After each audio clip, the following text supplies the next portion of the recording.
இப்போ தமிழ் சினிமால முன்னணி நடிகை இருக்கிற ஒருத்தவங்க தான் நடிகை தமன்னா அவர்கள். இப்போ தென்னிந்திய படங்களையும் தாண்டி பாலிவுட் சினிமா பக்கிட்ட அதிகமா கவனம் செஞ்சுட்டு வந்துட்டு இருக்காங்க. இவங்களோட ஸ்டார்டிங் ஸ்டேஜ்ல இவங்க ரொம்ப அடக்க வழக்கமான நிறைய ரோல்ஸ் எடுத்து நடிச்சிருந்தாங்க. இப்போ வர படங்கள் அதிகபட்சமா கிளாமஸ்டிக்கான ரோல்கள் எடுத்து நடிக்கிறதுக்கு ஆரம்பிச்சிருக்காங்க. போன வருஷம் ரிலீஸ் ஆன ஜி கர்டா லஸ்ட் ஸ்டோரி சீசன் 2 இந்த 2 வெப் சீரிஸ்லுமே அதிகபட்சமான கிளாமஸ்டிக்கான சீன்ஸ்ல இவங்க நடிச்சிருக்காங்க. இப்படி இருக்கிற நிலைமையில போன வருஷம் ரிலீஸ் ஆன சூப்பர் ஸ்டார் ரஜினிகாந்த் அவர்களோட ஜெயிலர் இந்த படத்துல காவாலா அப்படிங்கிற ஒரு ஐட்டம் சாங்க்கு இவங்க டான்ஸ் பண்ணியிருந்தாங்க.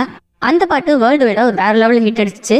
ஜெயிலர் படத்துல அந்த ஒரு பாட்டு மட்டும் இல்லாம ஒரு சில சீன்ஸ் மட்டும் நடிக்கிறதுக்கு மட்டுமே கிட்டத்தட்ட 3 கோடி ரூபாய் சம்பளமா வாங்கியிருக்காங்க அப்படின்னு ஒரு பிரபல பத்திரிகையாளர் ஒரு இன்டர்வியூல ஒன்று பேசியிருக்காரு.